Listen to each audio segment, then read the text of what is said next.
बच्चों हम लोग बात करने वाला है एकाकी फलन का, यानी एकाकी फलन होता क्या है। एकाकी फलन की सबसे पहले हम लोग परिभाषा देखेंगे और परिभाषा के साथ साथ हम लोग एग्जाम्पल से उसको बेहतर ढंग से समझेंगे। तो आइए जरा देखते हैं कि एकाकी फलन होता क्या है।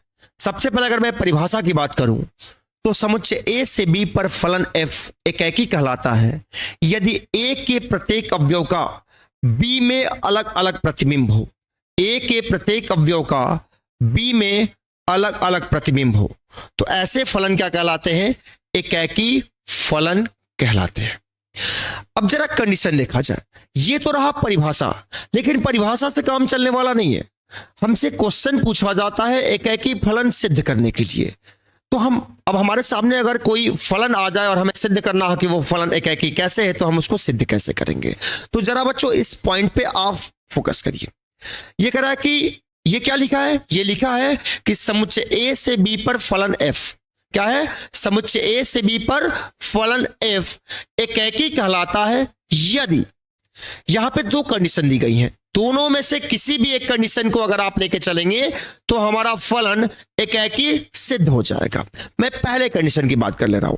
करा कि समुच्चय ए से बी पर फलन एफ एकाकी कहलाता है यदि x1 is not equals to x2 implies that fx1 is not equals to fx2 जहां x1 x2 belongs to set A। बच्चों रुके रहिए, एकदम आराम से समझा रहा हूं।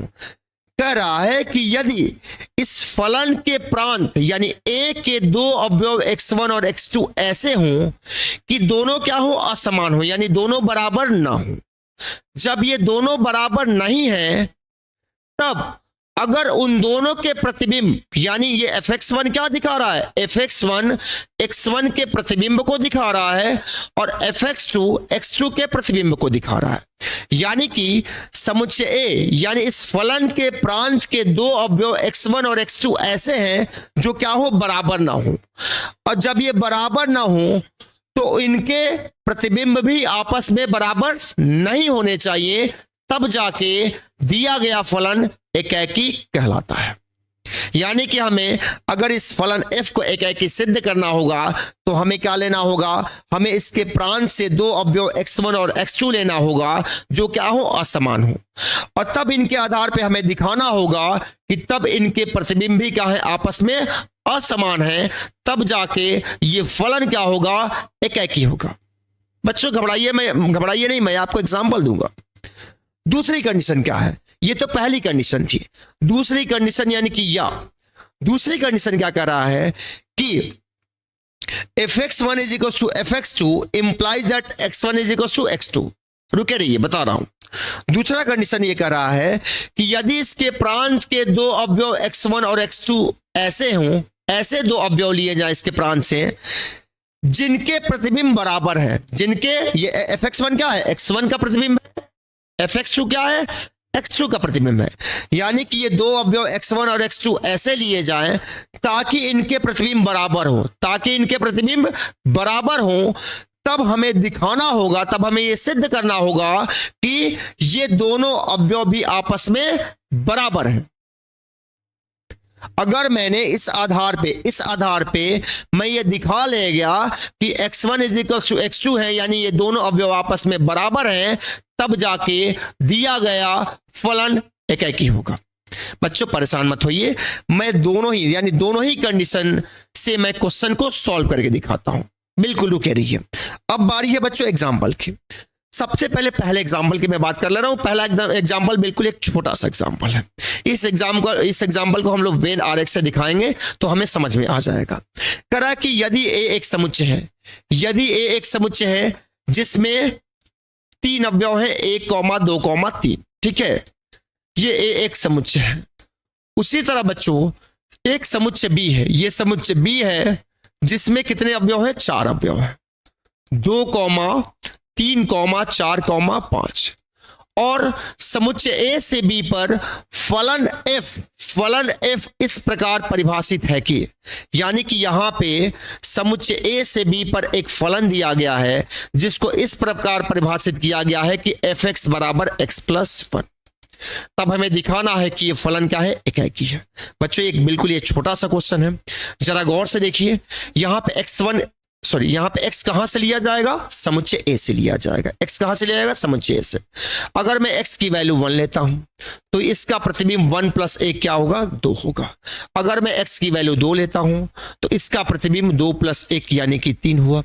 अगर मैं x की वैल्यू 3 लेता हूं तो इसका प्रतिबिंब बच्चों इस फलन के हिसाब से 3 + 1 = 4 आया। ठीक है, इस फलन को मैं वेन आरेख से दिखाऊं, वेन आरेख से ज्यादा क्लियरिटी आएगी, ज्यादा स्पष्ट होगा, आपको ज्यादा समझ में आएगा। ये समुच्चय ए हुआ, ये समुच्चय बी हुआ। समुच्चय ए में मैंने ए के अवयव को लिखा 1, 2, 3। बी में मैंने बी के अवयव को लिखा 2, 3, 4, 5। हमने क्या देखा कि ए का प्रतिबिंब क्या है, 2, यानी एक किससे संबंधित है, 2 से। 2 के प्रतिबिंब क्या है, 3, 2 किससे संबंधित है, 3 से। 3 के प्रतिबिंब क्या है, 4, यानी 3 किससे संबंधित है, 4 से। बच्चों आप यहां पे स्पष्टता देख सकते हो कि समुच्चय ए के प्रत्येक अवयव का बी में अलग अलग प्रतिबिंब है। इसका मतलब क्या हुआ कि ये समुच्चय क्या हुआ, ये फलन क्या हुआ, एकाएकी हुआ। ठीक, कारण क्या लिखोगे, चूंकि ए के प्रत्येक अवयव का, ए के प्रत्येक अवयव का बी में अलग अलग प्रतिबिंब है, बी में अलग अलग प्रतिबिंब है, अलग अलग प्रतिबिंब है। अतः एफ क्या है, एकाएकी फलन है। एफ क्या है, एकाएकी फलन है। बच्चों अब आप सोच रहे होंगे कि सर आपने जो 2 कंडीशन बताए उन दोनों में से कोई कंडीशन यहां यूज नहीं हुआ। नहीं बच्चों, यहां पे इसलिए नहीं यूज हुआ क्योंकि यहां पे इसका प्रांत यानी फलन का प्रांत यानी ए और सह प्रांत बी दोनों क्या है, दोनों यहां पे परिमित समुच्चय हैं, इसलिए यहां पे उसकी जरूरत नहीं पड़ी। ठीक है, इसको मैंने क्रमित युग्मों के समुच्चय के रूप में दिखाकर यहां पे सीधे सीधे दिखा दिया कि ये फलन क्या है, एकाएकी है। अब मैं बात करने जा रहा हूं अगले एग्जाम्पल की। अगले एग्जाम्पल में वो दोनों कंडीशन यूज होने वाले हैं। बच्चों मैं फिर से यहां पे उन दोनों कंडीशन को राइट डाउन कर दे रहा हूं, लिख दे रहा हूं कि वो दोनों कंडीशन क्या थे। पहला कंडीशन ये था बच्चों, पहले कंडीशन में ये बताया गया था कि अगर x1 is not equals to x2 तब हमें इस आधार पे दिखाना होगा कि fx1 is not equals to fx2। ठीक है, जहां पे x1 और x2 दोनों क्या होंगे, समुच्चय एक के अवयव होंगे। या दूसरी कंडीशन ये दी गई थी, दूसरी कंडीशन दोस्तों यहां पे ये दिया गया था कि यदि fx1 is equals to fx2 तो हमें दिखाना होगा कि x1 is equals to x2, जहां पे x1 और x2 क्या होंगे, x1 और x2 दोनों समुच्चय एक के अवयव होंगे यानी उसके प्रांत के अवयव होंगे। तो आइए दोस्तों इन दोनों ही कंडीशन से मैं आपको प्रूफ करके दिखाता हूं कि ये फलन क्या है, कैसे ये एकाएकी फलन है। जरा गौर से देखिएगा, यहां पे फलन का प्रांत भी वास्तविक संख्याओं का समुच्चय है और सहप्रांत भी वास्तविक संख्याओं का समुच्चय है, यानी यहां पे इसका प्रांत और सहप्रांत दोनों क्या है, अपरिमित समुच्चय है। यानी ये फलन वास्तविक संख्याओं के समुच्चय से वास्तविक संख्याओं के समुच्चय पे परिभाषित है और इसकी परिभाषा क्या दी गई है, fx बराबर x प्लस 1। तो जरा आओ बच्चों मैं पहली कंडीशन, इस कंडीशन को लेकर चल रहा हूं, कैसे सिद्ध किया जाता है जरा गौर से देखिएगा, सबको समझ में आएगा। माना x1 x2 belongs to r। r मतलब क्या, r मतलब ये प्रांत, इसके प्रांत के ये 2 अवयव हैं। ये 2 अवयव हमने ऐसे माने हैं, इस प्रकार है कि मैं पहली कंडीशन को लेकर चल रहा हूं, इस प्रकार है कि x1 is not equals to x2। मैंने ये कंडीशन मान लिया। अब इस कंडीशन के आधार पे हमें ये दिखाना होगा कि जब x1 is not equals to x2 है तो इसका मतलब कि fx1 is not equals to fx2, यानी अगर ये 2 अवयव समान नहीं है तो इनके प्रतिबिंब भी समान नहीं होने चाहिए, तब जाके फलन क्या होगा, एकाएकी होगा। तो आइए जरा बच्चों मैं इसको सिद्ध करके दिखाता हूं। अब जरा इस पे गौर करिएगा, ये fx बराबर x प्लस 1 लिखा है। अगर मैं यहां पे x1 कर दूं तो ये क्या होगा, x1 प्लस 1 होगा कि नहीं होगा। अगर मैं x की जगह x2 कर दूं तो ये x2 प्लस 1 होगा कि नहीं होगा, होगा ना। ठीक है, अब जरा गौर से देखिए, यदि x1 is not equal to x2 है, यानी दोनों जब असमान है तो दोनों साइड अगर मैं बराबर चीजों को ऐड कर दूं, अगर मैं इधर भी 1 जोड़ा और मैंने इधर भी 1 जोड़ा, तब भी तो ये असमान होंगे, बिल्कुल असमान होंगे। ठीक है, अब जब असमान होंगे तो जरा गौर से देखिएगा कि इस fx प्लस 1 को क्या मैं fx1 लिख सकता हूं क्या, जरा गौर से देखिए वहां पे, बिल्कुल लिख सकता हूं। और मैं यहां पे x2 + 1 को भी मैं क्या लिख सकता हूं, fx2 लिख सकता हूं। बच्चों आपने क्या देखा, आपने ये देखा कि मैंने क्या माना था कि x1 is not equals to x2, और इस आधार पे मैं किस रिजल्ट पे पहुंच गया हूं कि fx1 is not equals to fx2। यानी कि मैं कह सकता हूं कि चूंकि मैं यहां से ये कह सकता हूं कि चूंकि x1 is not equals to x2, ये हमें क्या इंडिकेट किया कि तब fx1 is not equals to fx2। अतः बच्चों ये क्या हुआ, यहां पे f क्या हुआ, एकाकी फलन हुआ। क्या है, f एकाकी फलन है। बात समझ आई? यानी कि मैंने पहले कंडीशन के बेस पे मैंने इसको सिद्ध करके दिखाया कि ये फलन क्या है, एकाकी है। अब बच्चों मैं दूसरे कंडीशन के बेस पे आपको दिखा दे रहा हूं, मैं दूसरे कंडीशन के बेस पे भी मैं आपको दिखा दे रहा हूं कि दूसरे कंडीशन आपको दोनों नहीं करना है, आपको दोनों में से कोई एक कंडीशन लेके चलना है, दोनों नहीं लेके चलना है। ये तो आपका पहला मेथड था, यानी कि मैं फर्स्ट कंडीशन से मैंने दिखाया, यहां मैं आपको सेकंड कंडीशन वाला मेथड में आपको करके दिखा दे रहा हूं। देखिए कैसे होगा, जरा गौर से देखिएगा। मैंने यहां मान लिया, मैंने माना कि x1, x2 belongs to R, यानी मैंने इसके प्रांत के दो अवयव x1 और x2 इस प्रकार माने हैं कि यानी इस प्रकार है कि fx1 इज इक्वल्स टू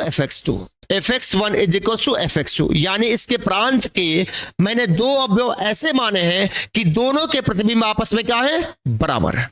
ठीक है, तो बच्चों जब fx बराबर x + 1 है तो fx1 को मैं x1 + 1 नहीं लिख सकता हूं, इसको मैं नहीं लिख सकता हूं, बिल्कुल लिख सकता हूं, यानी इसको मैं लिखूंगा x1 + 1। उसी तरह fx2 को मैं x2 + 1 नहीं लिख सकता हूं, बिल्कुल लिख सकता हूं, यानी इसको मैंने लिख दिया x2 + 1।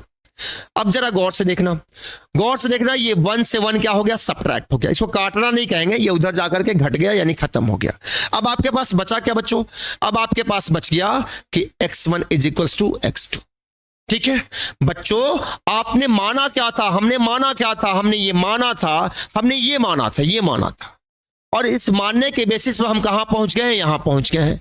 यानी हमने माना था कि fx1 is equals to fx2, और इस आधार पे मैं कहां पहुंच गया हूं कि x1 is equals to x2, यानी दूसरी वाली कंडीशन फुलफिल हुई या नहीं हुई, देखिएगा हो गई ना। अतः हम कह सकते हैं कि f क्या है, एकाकी फलन है। f क्या है, एकाकी फलन है। f एकाकी फलन है। बच्चों हमने एकाकी फलन को सिद्ध कर लिया या नहीं कर लिया? आई थिंक आपको समझ आया कि नहीं आया? मुझे उम्मीद है कि एकाकी फलन के बारे में आप सभी बच्चों को अच्छी तरह समझ में आ गया होगा।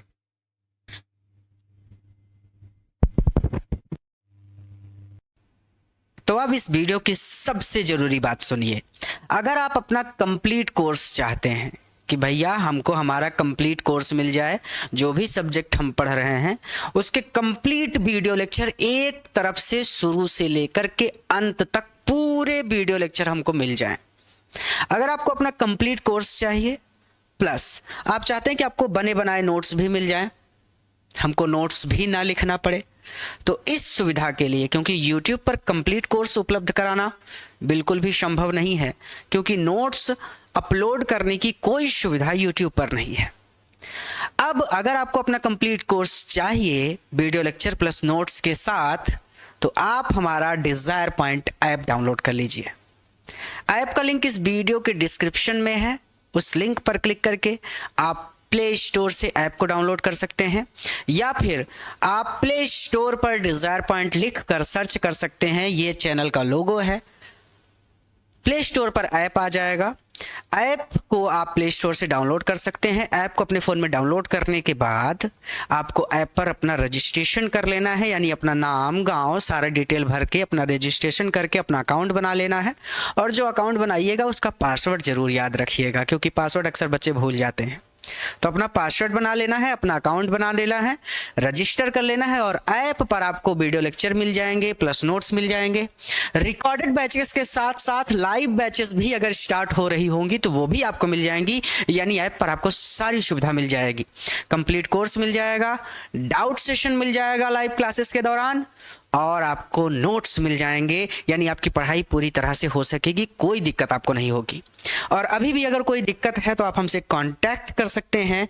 हमसे कांटेक्ट करने के लिए ये हमारा नंबर है, आप हमको कॉल या व्हाट्सएप पर मैसेज कर सकते हैं। हमारा नंबर है 9129 28 63 65। इस नंबर पर आप हमसे कॉल या फिर व्हाट्सएप पर मैसेज करके सहायता प्राप्त कर सकते हैं। हम आपकी पूरी मदद करेंगे। धन्यवाद।